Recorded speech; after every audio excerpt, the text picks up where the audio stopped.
Okay, so this is Launching a Republic Part 2. Alright, you're supposed to watch Part 1 first. This is Part 2. If you're watching this video and you haven't watched Part 1, please go watch Part 1. Alright, this is Part 2. Alright, so Washington has retired and political parties are forming. So Washington steps down after 2 years. That's one of those precedents that he sets up. Eventually that does become a law, but initially all the presidents look to Washington and they only serve 2 terms until that becomes a law. All right, and during Washington's second term, an important point that you need to know is that James Madison joins Thomas Jefferson's sides in the debate with Alexander Hamilton, and those 3 are going each other. So Jefferson, Madison versus Alexander Hamilton in this political party debate, or the sides of the government debate. So eventually Jefferson and Madison, they get together and they form the Democratic-Republican Party, which eventually becomes today's Democratic Party.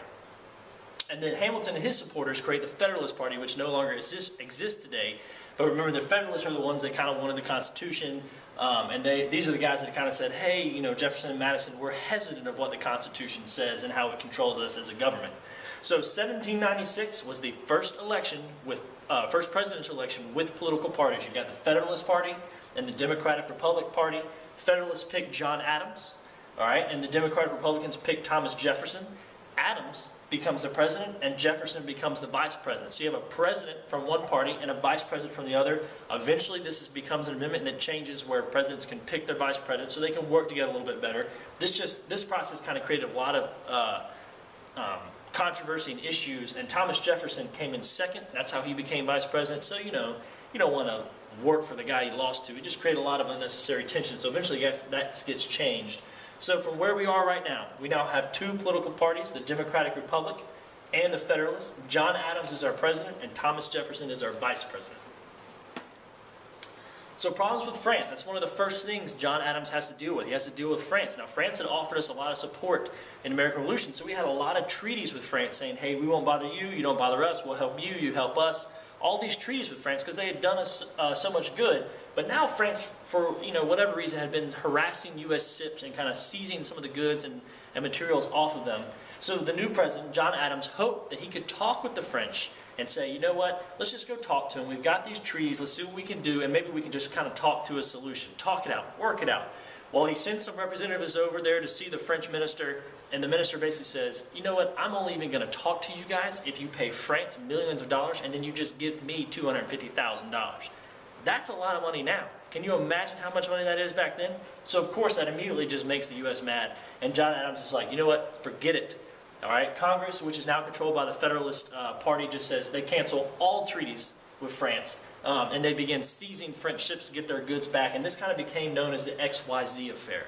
So the XYZ affair, X, Y, and Z were the representatives sent during this issue.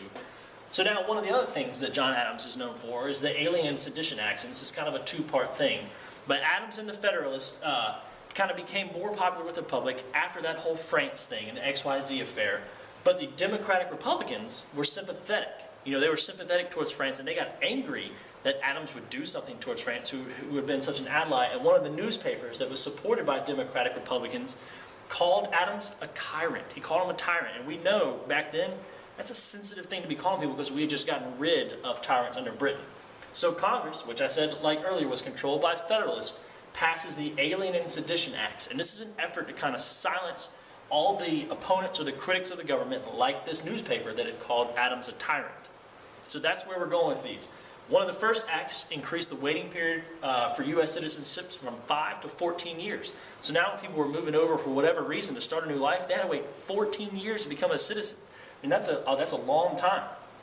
Other acts gave the president power, gave John Adams power to basically arrest any suspicious aliens, which are people that are immigrants that aren't citizens yet. They could arrest them and then deport them, ship them out of the country during times of war. And that, just arresting somebody suspiciously is everything we've been working against. So these idea of Alien and Sedition Acts aren't going well over with a lot of people. So there's more though. Another act basically outlawed sedition, or the ability to stir up rebellion against the government. Now our Bill of Rights said, hey, you have the right to assemble and petition against your own government. You have the right to protest. You have the right to say that you don't agree with it. And some people argue these Alien and Sedition Acts took that right away. So Federalists used these acts to kind of clamp down their opponents' freedom of speech and press and silence the opposition. They didn't want to say anything bad about them. They didn't want to talk junk, talking smack about them. They wanted to do their thing, and people be happy with it. If you weren't happy, be quiet. All right? Now, obviously, the Democratic Republicans, which are led by Jefferson and Madison, were just furious with this, and they tried to overturn those acts. Now, remember, Jefferson is our vice president, so you can imagine Adams and Jefferson going at it head to head. They were unsuccessful to overturn it until the Democratic Republicans won control of Congress again, and they were able to kind of let those acts disappear and expire, and they never renewed them, and so they're gone now. But you can see kind of the animosity between these two.